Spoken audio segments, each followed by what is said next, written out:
Swani na mxeweta namuntlha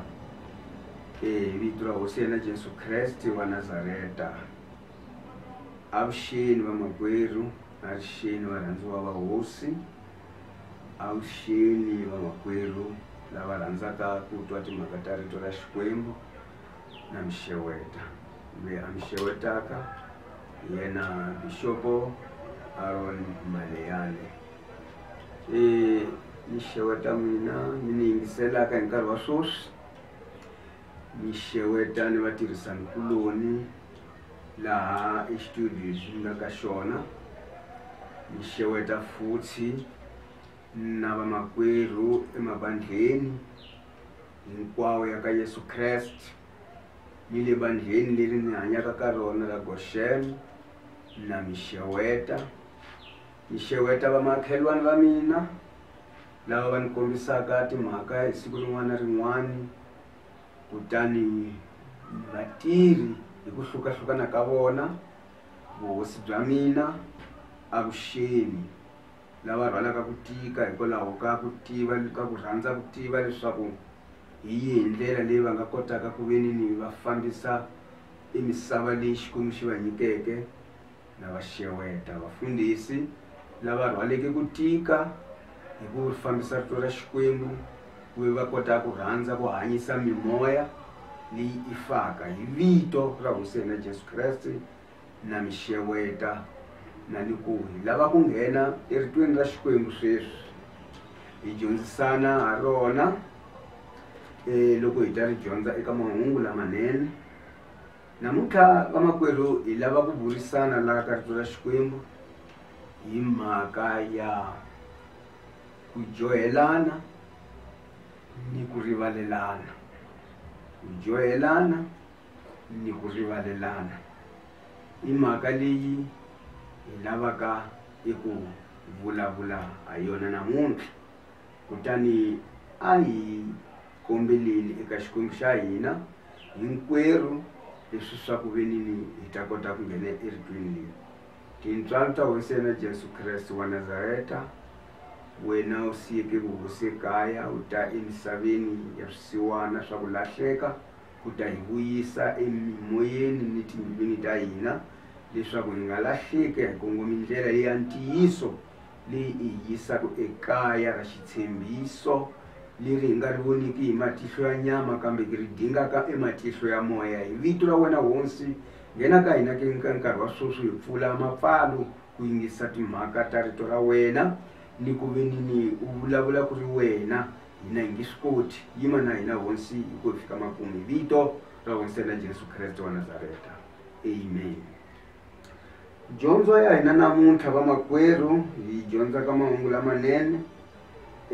bukwini ya Mvangeli Luka 17:17 kumbe 17. Nanungula seni la kuteka Bibele manje. Yeah. Ya, ngomo isona ka Bibele ya namhleta ikuma ka. Hi kuma buku ya hina namuntlha eka Mvangeli Luka 17:17 kumbe 17,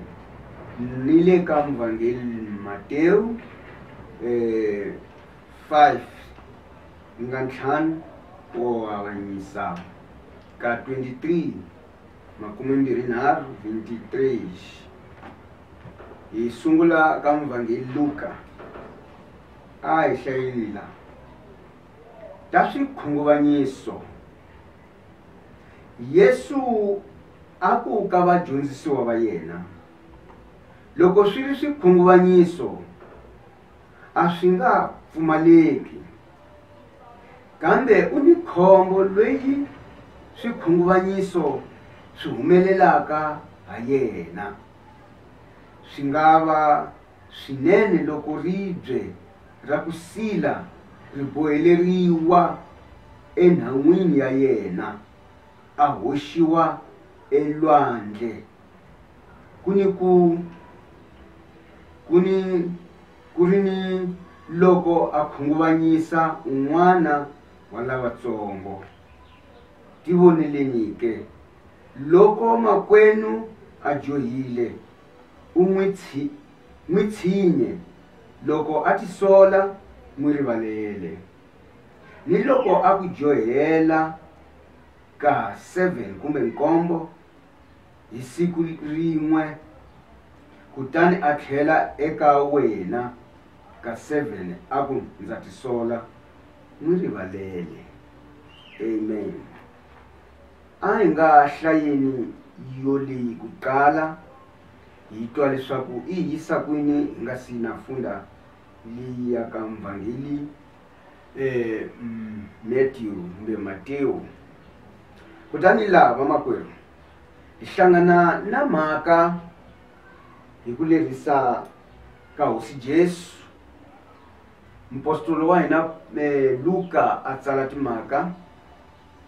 loyi a vitiwaka dokodela a tsala timhaka leti ku ya hi loko na yena a kuma vaapostolo va hosi Jesu kumbe vadyondzisi va hosi Jesu lava va vitiweke ka ha ri ku sunguleni va famba na hosi Jesu. Van'wani va kona va nyikiwe ntirho wa ku ve va matsalani hi Bibele. Loko Luka a hlamusela loko na yena vuke va tsalile a nga se va kona Luka, kambe ke loko na yena se rito ri n'wi vitile a fika a tikuma timhaka leti a ti tsalile na yena leswaku ti hetiseka, leswaku hi nga tshuki hi pfumala nchumu eritweni ra hosi. Vamakwerhu rito ra hina ri hi dyondzisa hi timhaka leti ta ku khunguvanyeka kumbe ku khunguvanyisana. A vulavula hosi Jesu ni vadyondzisiwa va yena. Ku khunguvanyeka vamakwerhu ku nga kala ku nga pfumaleki ku hlaya hosi. Loko hi ri la misaveni hi hanyaka ka yona ku khunguvanyeka ku nga kala ku nga pfumaleki. A hi lavisisisi emhakeni ya ku loko hi nga vona mun'wana munhu a phazamisa mun'wanyani ku ve ni ku khunguvanyisana, hi nga n'wi tekeni swangi hi munhu loyi a kalaka a nga na miehleketo ya kahle, kambe hi swi tiva leswaku moya lowu wa ku khunguvanyeka se u nghenile ka yena, kumbe moya wo biha u nghenile ka yena. Hikusa Xikwembu xa hina a xi khunguvanyisi munhu, a xi swi rhandzi leswaku munhu a khunguvanyeka, kambe Xikwembu xa hina xi rhandza leswaku vanhu va tshama va tsakile. Hikusa le matilweni ya ku kwetsima lava va tshameke kona va tsakile, va ba ama haleluya hi minkarhi hinkwayo. A ku kona eku khunguvanyisana ku kwetlembetana ekaya etilweni. Haleluya vazalwana. Eku khunguvanyisana hi tshame na kona loko ya ha ri la misaveni. Hi ni swilo swo tala leswi swi khunguvanyisaka. That's why hosi Jesu a le ku khunguvanyeka ku nga kala ku nga pfumaleki, kambe ku ni khombo eka loyi ku khunguvanyeka ku humelelaka hikwalaho ka yena. Mzalwana, loko swi nga endleka ku khunguvanyeka ku humelele ha wena, u ni khombo mzalwana, u nga ti kokela lona loko khunguvanyise mun'wana munhu makwenu. Hikusa u humese mphefemulo wa yena exiyimeni xa matilo lexi a kongomaka ka xona, u mphula moya, u mhlukanisa na hosi hikusa u n'wi khunguvanyisile. Kutani khombo ri kona ka wena makwerhu leri ri endlaka leswi swa ku wena u wela ka lona hikwalaho ka yini ka leswi u swi endleke. Kambe ke a hi twisisi makwerhu leswi swa ku a wu swi endli nkarhi wun'wani hi nhloso ya ku lava ku khunguvanyisa munhu, tanihiloko ha ha hlamusela from ekusungula ka mhaka. Swa endla ku moya wa ku khunguvanyisa, moya wa thyaka u nghenile ka wena. Hi ku moya wa thyaka ni minkarhi u tshamele ku kambela eka vanhu lava, ngopfungopfu eka vanhu lava va ti hlayaka va kwetsimi, vanhu lava va tivaka rito, vanhu lava tshamaka va dyondzisiwa minkarhi ni minkarhi. Moya wa thyaka u tshamele ku hi kambela, u tshamele ku va kambela swa ku namuntlha va nga va le ka xiyimo xa njhani, se wena leswi u nga pfuka loko xa dyambu u pfuke na u ri ka xiyimo xa njhani loko swi nga endleka moya lowu u ku kuma swa ku se u nghenele eka xiyimo xa a wu pfukanga u ri powerful emahlweni ka rito kumbe u ri powerful emahlweni ka xikwembu manje na u tiyehlisile wena wa ku nghenelela leswaku famba u ta onhetela hi lavan'wana ku khunguvanyeka ku nga ka ku nga pfumaleki a hosi Jesu kambe ku ni khombo ka munhu loyi swa fanela ku ve nini munhu leyo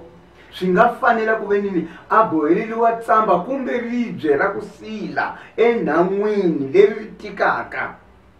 kutani a ya hoxiwa elwandle leswaku a ta zika ndzeni ka xiziva a nga tshandzavuki why hileswaku munhu loyi i mukhunguvanyisi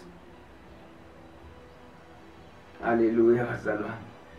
a wu nge pfuki ndzeni ka xiziva loko u ya hoxiwa kona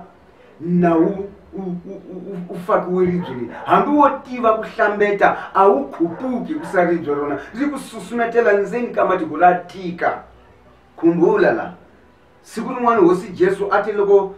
a lava ku pfuxa Lazaro a ti susa ribye hileswaku a nga ta pfuka Lazaro na ku ribye vazalwana that's why nawe u nge pfuki ndzeni ka xiziva loko u boheleliwe yini ribye ku ni mhaka leyi i endlekaka etindhawini ku hlukahlukana ka tona leswaku loko vo kuma munhu na a yivile kumbe a tlakule homu ya van'wani kumbe a yive nchumu xa njhani vo n'wi teka majina va n'wi bohelela esakeni va tlhela va peta na ribye va ri boha na saka leyi va ya n'wi peta ndzeni ka xiziva va swi endla vanhu van'wanyana loko va pfumale rivalelo ra ku rivalela mudyohi lweyo leswaku a nga ha pfuki ndzeni ka mati swi lava ku hlaku hileswaku hambiloko u tiva ku hlambeta leswi a ngo petiwa ndzeni ka saka se manjina ri bohiwa a nga na matimba ndzeni ka saka leswaku a nga kota ku hlambeta hi mhaka leyi hi swa kusuka ka Jobadi loko a ko va ku kumeni rivalelo ri nga rhanga va rivalelana ekusungula swilo leswi nga swi endli leswaku a nga endliwi leswaku ya petiwa ndzeni ka xiziva hi yo mhaka leswi nga endleka loko ko va ku ve nini rivalelo ri nghenelela eka timhaka leti a wu koti ku petiwa endzeni ka lwandle na u boleliwe ribye tanihi laha hosi i ringaniseke hi kona haleluya vazalwana okay a hi fambi hi lavisa swaku a ni hosi Jesu swi ringana ku switetana but hosi Jesu a nga hlayi leswaku vanhu va fanele loko mun'wanyani munhu a wona se a endliwa leswo hi nga va hi swi twa rhongo loko hi swi tekisa swona but a swi hlayise xilo but wena vuyisa ya wena miehleketo u vuyisa vukholwa bya wena swaku hi swini leswi lavekaka a cinca hosi Jesu a ku munhu loko a ku joherile a tlhela a vuya ka wena a tisola n'wi rivalele hi mhaka leyi fanele hi twisisa rivalelo rikulu swinene loko munhu a tisola se a vuya ka wena hi ku hantlisa a ku makwerhu na tisola n'wi rivalele ene loko n'wi rivalele u ta ku kume makwenu hambiloko a nga va a ku johelile ka 7 a hlata ni hosi Jesu a ku na nkinga a vuya ka wena a tlhela tisola nakambe wena n'wi rivalele hi rivalelo ra kwala futhi ri nga na mpimo i mhaka leyi i kotaka leswaku munhu a kota ku ve a huma etimhakeni ta ku khatisiwa hi tindlela leti ta ku ve nini a nga za a kota ku ve a ya nghenisiwa endzeni ka lwandle ni ribye a hi nga yi hlanganisa hi ta famba na yona kahle emhaka leyi vulavulaka na yona a hi se yi tshika mhaka leyi kambe hi lava ku yi hlanganisa hi twisisa leswaku hi ya kwihi na yona loko se hi dyondza lana eka mvangeli Matewu chapter 5 eku avanyisa ka 23 ku ya loko hi hlamuserile lana i ri hosi na hi vula nhlokomhaka i ta Yesu a dyondzisa hi ta vukati i nhlokomhaka leyo manje la ka 23 hikwalaho loko u humesa mhamba ya wena altarini kutani u tsundzuka kwalaho leswaku makwenu u ni mhaka na wena siya mhamba ya wena kwala altarini kutani u rhanga u ya rivalelana ni makwenu hi kona u nga tata u ta humesa mhamba ya wena 25 kumbe 25 kumbe 25 hantlisa u pfumelelana ni loyi u tengisanaka na yena mahari endleleni leswaku munhu loyi ataka anga ku nyiketi eka muavanyisi yena aku nyiketa eka phorisa kutani u nghenisiwa ekhotsweni. Ndzi tiyisile ndzi ri ka wena u nga humi kona loko u nga si humesa mali hinkwayo yi ku bi. Amen. Bazalwane, a hi hlanganisi mhaka leyi. Yini hosi Jesu ka ku tsala ka muvhangeli Matewu loko swi te tani timhaka ta rivalelo ni ku dyoha, loko hi dyondzaka loko hi hlanganisa, loko swi te tani timhaka ta ku rivalela ni ku dyoha, milandzu ni ku dyoha, swi lava swi fika la ka ku wena u swi tiva wena u nga dyoha. Lalela wena u nga dyoha hi la mun'wana. Loko u swi tiva swa ku u ni mhaka ni makwenu kasi ku ni mhamba leyi u lavaka eku yi humesa, siya mhamba ya wena la mahlweni kumbe phambeni ka altari leri ri nga dirowiwa. A hi laviseni leswaku ku ni tialitari ti dirowiwaka hi minkarhi yin'wana ka lava dirowaka tialitari leswaku va endla timhamba kumbe va endla magandzelo. Manjhe ku na tialitari to fana ni to teto. Wena u lava ku endleliwa tialitari leti hikuva u lava ku katekisiwa kumbe u lava ku kombeleriwa swo karhi, siya mhamba ya wena kwala mahlweni ka altari la, suka u ya hlambuluka i nga ku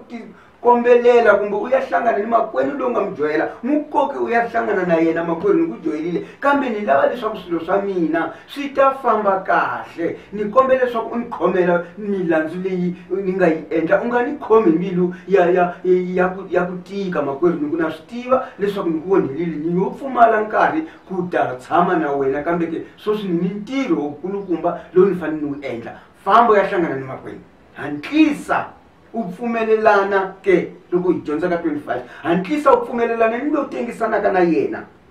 ku nga loyi u nga onhelana na yena. Wa ha ri nkarhi wa ku ve u tengisana na yena a nga se khunguvanyeka leswaku yena a suka a ya eka muavanyisi loyi a avanyisaka timhaka. Loko ko vamba ku makhoto a ya fika ku ripota leswaku loyi a ni mhaka na mina ni dyohelile leswi, loyi a ni yivelile, loyi a ni tekele nsati wa mina, loyi a ni tekele homu ya mina, loyi a ni tekele movha ya mina, a ku mangalela manjhe aka muavanyisi loko se swi fika ka yena a ta ku nyiketa maphorisa. Amaphorisa loko se ma suka kwalano mo ku teka ma ya ku veka exitokisini kumbe jele. I li Bibele a li hosi Jesu a nge humi a ni ntiyisile hosi Jesu a nge humi jele u nga se riha nandzu wa wena hinkwayo ya mali hinkwayo za ku bi leyi u nga ta ve u gweviwe hi magistrate from ekhoto, a wu humi eka yona loko u nga se humesa mali leyi, a wu humi jele. Lalela mzalwana, loyi a nga ta ku nghenisa khotsweni i phorisa, magistrate a sayina a heta a ri le ematafuleni ya yena, a nga kokakoki xiboxo a ya swipeta ejele, kambe ke a decide kumbe ku decidira leswi swa ku teka loyi for 24 years kumbe 24 years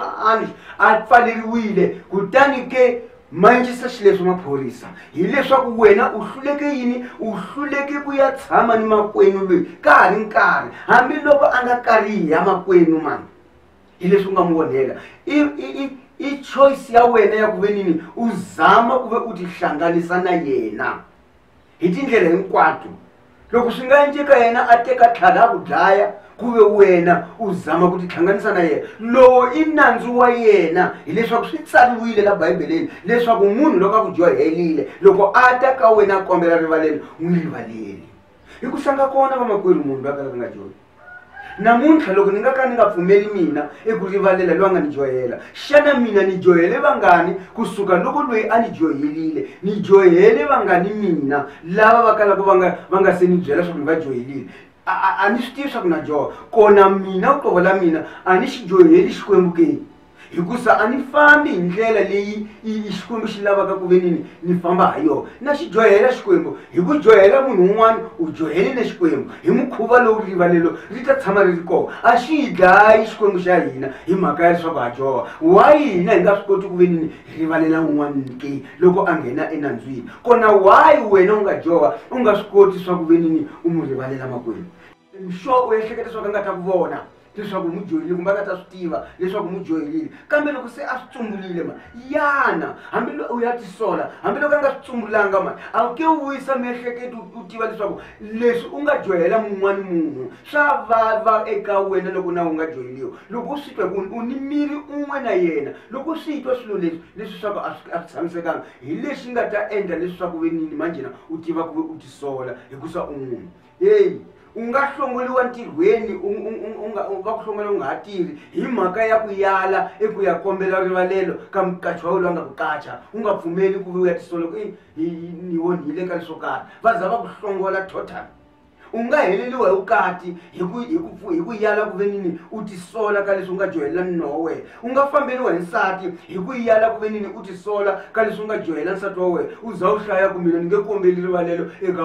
eka wansati mina ni wanuna ni nge kombeli u wanuna manjena u lava ku yaka muti ni nsati loyi kombela rivalelo ka leswi u nga mi joyela swona u ku nkatanga ni onhile ni rivaleli swi ni phazamisa kombela rivalelo eka n'wana wa wena loyi u nga mi joyela i mfanelo ya wena ku n'wana loyi loko umjoyela hambiloko yi ri ntsongo kambe moya wa yena wu hloniphi hikusa a hi wutsongo moya wa yena n'wana loyi wu ta hi le ka xikwembu xi nga henhlahenhla ematilweni moya wa n'wana loyi ni moya wa wena i moya wun'we wa ringana emahlweni ka xikwembu kombela rivalelo ka n'wana wa wena kombela rivalelo ka nsati wa wena kombela rivalelo ka vuhosi bya wena leri u nga ri hoxela leswaku va nga ku peti ekhotsweni kombela rivalelo ka makhelwani wa wena vizinyi wa wena loyi u tshamaka na yena ekusuhi kombela rivalelo ka leswi u nga swi hoxa kombela rivalelo ka munhu un'wana na un'wana loyi u hlanganaka na endleleni u n'wi gumula u nga swi vonanga swa ku n'wi gumulile u nga n'wi gumulanga havo kombela rivalelo rivalelo a ri ku susi exithunzi swa ku manjena ni munhu wa njhani haleluya bazalwane anga kona loko la nga fanele u kombela rivalelo hambi ko va uhosi hambi ko va president loko a tiva swa ku wa onhile wa kombela rivalelo hikusa i mfanelo ya yena loko a kombela rivalelo a ti basisa yena eka ndlela ya yena hikusa a nga ta helela laha misaveni leswi nga hosi wa ndlula ya kaya etilweni manjena loko a ta ndlula nani swidyoho leswi a kalaka a nga ti basisanga ka swona o ya pfaleliwa matilo a nga ha fumi phela leyi ku fuma ka ku helela laha wa swi tiva president ya swi tiva hosi yo karhi leswaku loko yi vonile fanele kombela rivalelo wa swi tiva mfundhisi kombela rivalelo ekerekeni leswi u nga swi endla swi nga swi joha kumbe yo teka mali ya kereke u dya mali kombela rivalelo ku vazalwane leswi ni phazamisile kombela rivalelo ka n'wana wa kereke loyi u n'wi risaka wena i mfanelo ya wena ku ve u kombela rivalelo mfundhisi i mfanelo ya wena lunga la bandla swa ku kombela rivalelo eka un'wana un'wana la ndzeni ka kereke tindhawu hinkwato rivalelo ri pfulekile kambe ke loko va kombela rivalelo a hi va rivaleli loko va kombela rivalelo loko ni kombela rivalelo ni rivaleli hi leswi swa ku ni tile ni tisola xikwembu a xi yamukeli emarivalelo ya hina swi nga heleli la kutani ke a ni yi basisi ke hikusa hi swona swo sweswo se na ni fika makumu leswaku swa fanela leswaku u nga li hayi u suka ku ni ya ntirhweni mina hi loko bayibele i ku siya mhamba ya wena kola mahlweni ka alitari a ti ni basisa mhaka leyi ku a nga endleka u nga yi kumanga kahle siya mhamba ya wena la mahlweni ka alitari u rhanga u ya hlangana ni loyi u tengisanaka na yena a ni hlayi leswaku u suke vusiku na u lwa na mhaka endzeni ka yindlo ekamereni loko mu kamereni mu holovisana u mu holovisa wena manje na so loxa wo pfuke we luya se wa famba u liya ntirhweni a wu na mhaka leswi u nga mu holovisa u ya endla ntirho ni vula i mhamba leyi u fanele i ya ntari leyi u nghenaka ka lona ina u nga endla ntirho u siya munhu a kwatilela ndzeni ka muti u ku se u huma u biwa hi movha ku a ku khome mbilu manje na wa swi khumbula leswaku a wu nga ta fa ni ku foto limala leswaku u kombiwa leswaku u nga humi leswi u nga sukisa swona a wu sukanga kahle u suka u siya n'wana wa munhu na a rila hikwalaho ka leswi ka wena kumbe u suka u siya n'wana wa wena na a rila hi ka u nga n'wi yamukeli ka leswi a kombelaka swona ina siya mhamba ya wena leyi leswi ya ka swi endla leyi u nga yo ya swi endla u nga teki ndlela ku kongoma leswi lomu yaka kona u nga sukanga u basile la suka lava ku basila ku famba kahle nkata mina hlayiseka la ndleleni famba kahle bava hlayiseka la ndleleni swinene swo fana ni leswi kutani u basile etindlela ta wena tinene tihono ta tirha kahle naswo ta tirha tsaka u ya tirha njhani na u swi tiva swa ku u siya n'wana wa munhu a rila u ya kwihi u ya tsaka laha u yaka kona na u suka u tiva leswaku laha u sukaka kona va rila u ta helela laha u nga kona u muta u ta tlhola u vuya ndzhaku u tata ka lava u nga va siya na va rila na a swi tani vamakwerhu a ti lulamiseni xikwembu xi lava hi tshama hi lulamile xikwembu xi tshembise leswaku vanhu a va ti hlantswile tinguvu loko xi vulavula na Moxe hikusa mundzuku va ta vona ku kwetsima ka xona kutani ke ti kwetsimisi leswaku ta vona ku kwetsima ka xikwembu rito ra hina vamakwerhu hi ta ri yimisa la na ku ve u tshama u tiva leswaku hi vulavule hi ku wa joha kombela rivalelo okay u n'wi johelile kombela rivalelo wena u joheliwile hi amukela rivalelo leli makwenu a kombelaka ku u n'wi rivalela a swi va tani vamakwerhu a hi khenseni tintswalo ta hosi yena Jesu Kristo wa Nazareta rito leri hi ri vulavuleke laha a ri tiya hi kombela rivalelo mahlweni ka wena hosi hikusa wa swi swa ku hi vajohi minkarhi hinkwawo ku xa ni ku pela hi tshama hi ri vajohi handle ka ku rivalelo nge koti ku nghena hi vona mfumo wa wena wa matilo kutani hinkwenu la hi kombela leswaku hi rivalelana hi kombela leswaku hi ve ni exivindzi xa ku tiva eku kombela naswona hi rivalele leswaku hi rivaleliwa vito ra wena ri tshama ka hina mintirho ya wena yo saseka hi tshama ka hina hi vito ra hosi yena Jesu Kristo wa Nazareta loko swi nga endleka vamakwerhu va yingisile timhaka leti a ti hi ponisi a ti va ponisi hi laha ku nga heriki amen.